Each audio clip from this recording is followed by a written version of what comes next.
Hey there, hey friends, Ken here, your Thrifty Apprentice. Happy Wednesday, everyone. And in today's video, we are going to be tackling two whimsical little quick sketches that I just happened to turn the camera on and create. I wasn't sure how they were going to turn out. I knew that I was not aiming for realism, but for more of a realistic feel. And I just wanted to kind of have fun. So I headed over to Doodlewash's website and I found their May prompt list. Now, if you don't know, Doodlewash releases a prompt list for each month for artists to create from. So if you've never had the chance to, head on over and check it out.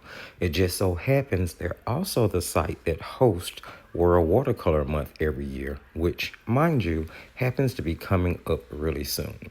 So the prompt that I pulled from that list, was squash. So I thought, okay, squash, gourds, pumpkins, let's just have some fun.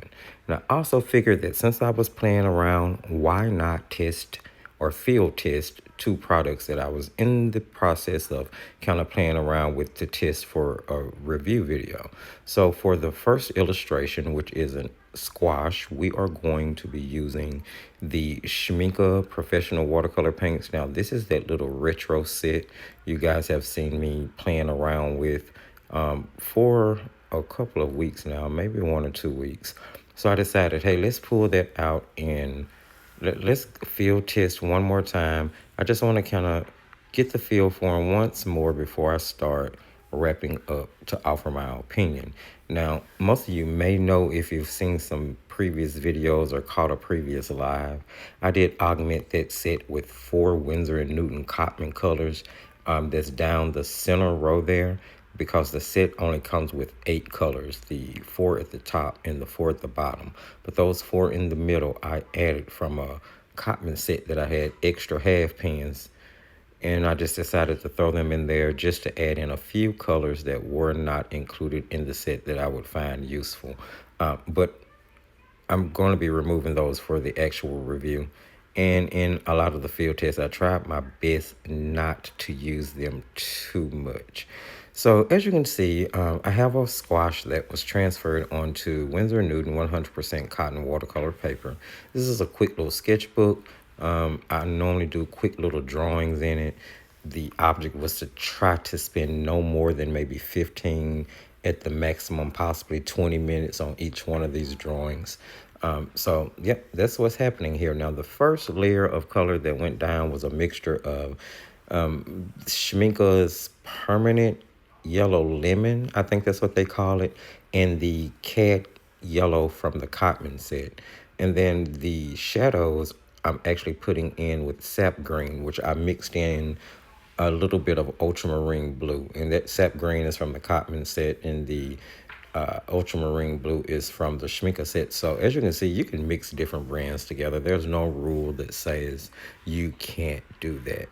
And I'm using a number 2 round brush, if I'm not mistaken, in order to just put in the shadow where the divides of that squash would be. And the thing is, I did leave my pencil sketch intact. The thing about sketching a squash, I found that once you start to put in the little divides to kind of section the squash off, you'll automatically have roundness, or almost taking it from 2D to 3D. And then once you add in your shadow, it really enhances that. So it wasn't a lot of work to get this done. I'm just kind of going in and just adding in areas that I feel would need to be shadowed.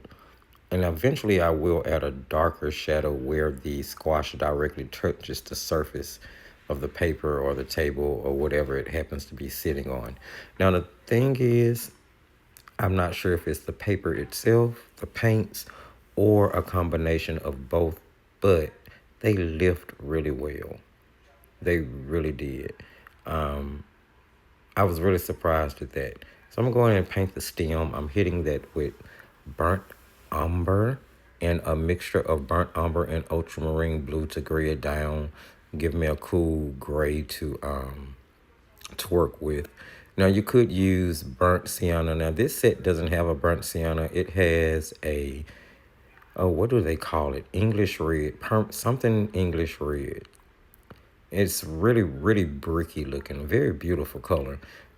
I'll say, I like the Schmincke paints, but they aren't my favorite. And I think you guys heard me say that before.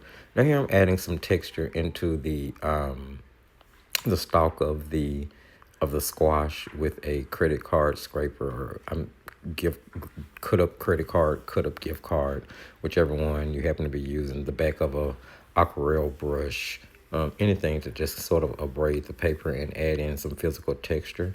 I think it really adds to it. And I'm gonna go back and hit those lines that I just scratched in with a little bit of that darker mixture I made again, which was ultramarine blue and burnt umber. It was cool. It came out pretty cool for a quick sketch. I kept thinking to myself, I wanted to add a little bit more detail to it. So I'm gonna go in with doing some warts on the actual squash. Now, I used to see squash like this in a grocery store, and there have been farms that I've been on. Now, I was not using a reference photo. I have to be honest. So if this is not necessarily botanically correct, please, nobody beat me up about it in the comment section. I just thought it was fun. I was having fun, and I was just sketching from my imagination. Now, I'm using a Arteza woodless watercolor pencil here. If you've never tried a woodless watercolor pencil, they're actually a lot of fun to play around with. They're all pigment, no wood, so you could sharpen them into a palette and use them, that way as well. So really useful product, very versatile product, really is. So I'm using a burnt umber from that Arteza set, and I'm actually just kind of drawing on warts or bumps onto the squash. Then I'm going to take that same number 2 round brush and go in and disperse the pigment, being sure to leave the lines in hard. Now, I'm pretty sure that the warts themselves probably wouldn't be a burnt umber color, but I just wanted it to be dramatic and dark. So that's what I did. And if you give this a try, when you're drawing these on, remember to draw them on in the direction of the actual squash. That was something that a really good tip that I picked up from the Frugal Crafter.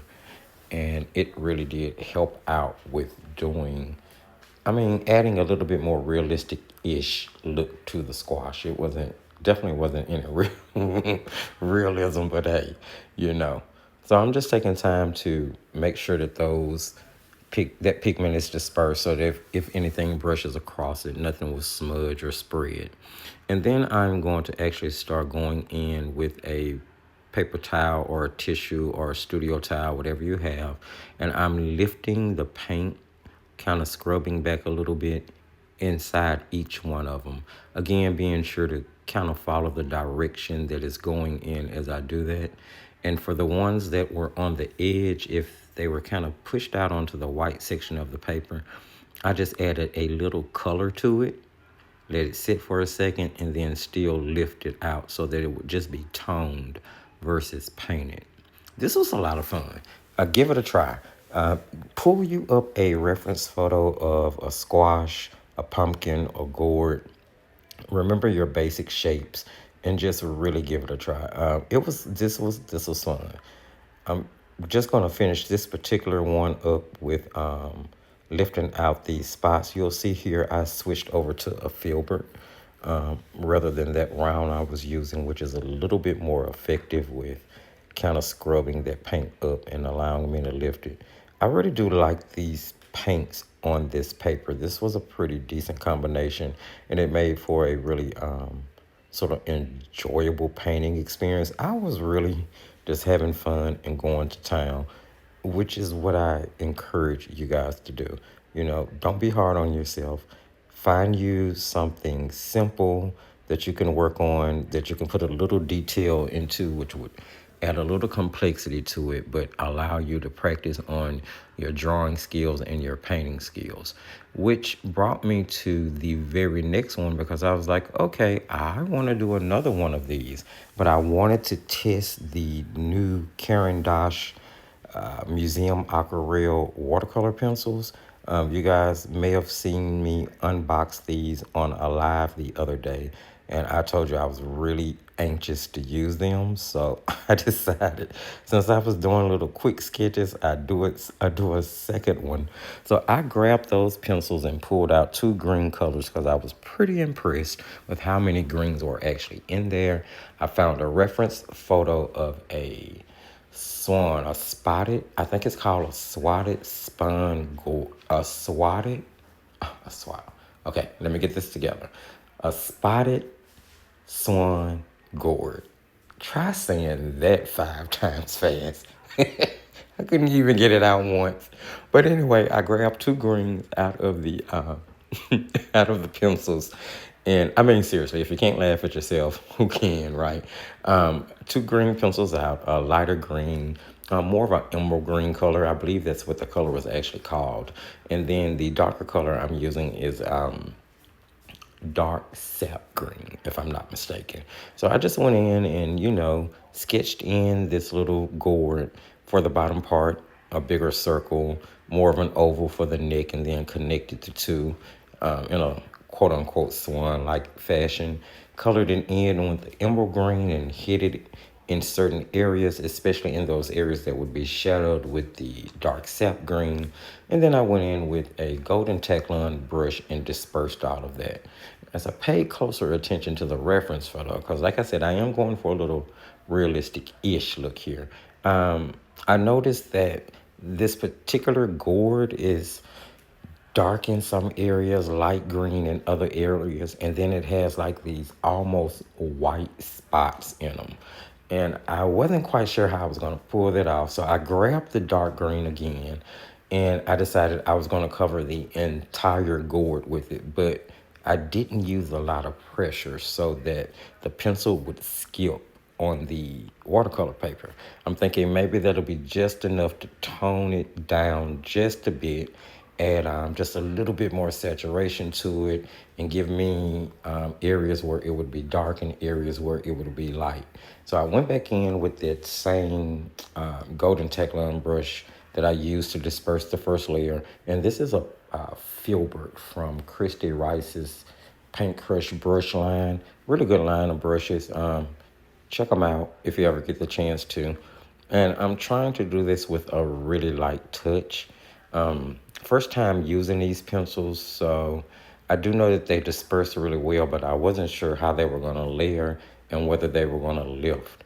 I will be honest, I did experience a little pigment lifting, not much, just a little, and you'll see me kind of go back and forth to push that pigment around and try to get it to blend, which it was doing. I didn't really have any issues with that.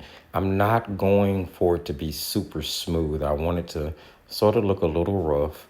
And then I thought to myself that I would be really dramatic since that dark green did add such a shadow, such a more saturated shadow tone in there. I thought instead of going even for a realistic-ish look, I would just go completely whimsical. So I grabbed bleed-proof white to add in those additional lighter areas that you would see in this particular gourd. I'm going to put a picture of it up on the screen so you guys could see what it looks like versus where I took it, but I felt like I got a really good representation of it. And like I said, I was sketching really quickly, and the whole point is to make those decisions in the moment that's going to give you the best impression of what you are creating. So I feel like it came out pretty cool. I really do. I just needed to put a little brown in the stem area, so I grabbed I want to say this was a burnt umber from the pencil set and dispersed that pigment, and it was a little too heavy for me, so I just pulled the extra water off of my brush and went in and pushed that umber back just a little bit to soften it so it wouldn't be so harsh. And next I had to put in the shadow, which I used Payne's Gray for the lighter gray, and then I'm going to use Ivory Black for the darker. I used Payne's Gray for the lighter shadow, And I'm going to use ivory black for the darker shadow. And that's going to wrap it up, my friends. Please don't forget to give the video a thumbs up if you saw anything you like. Go ahead and hit that comment section and let me know what you thought of today's project, whether you're going to give it a try. Don't forget to subscribe, hit that notification bell. Check the video description for all relevant links, and remember to just keep creating.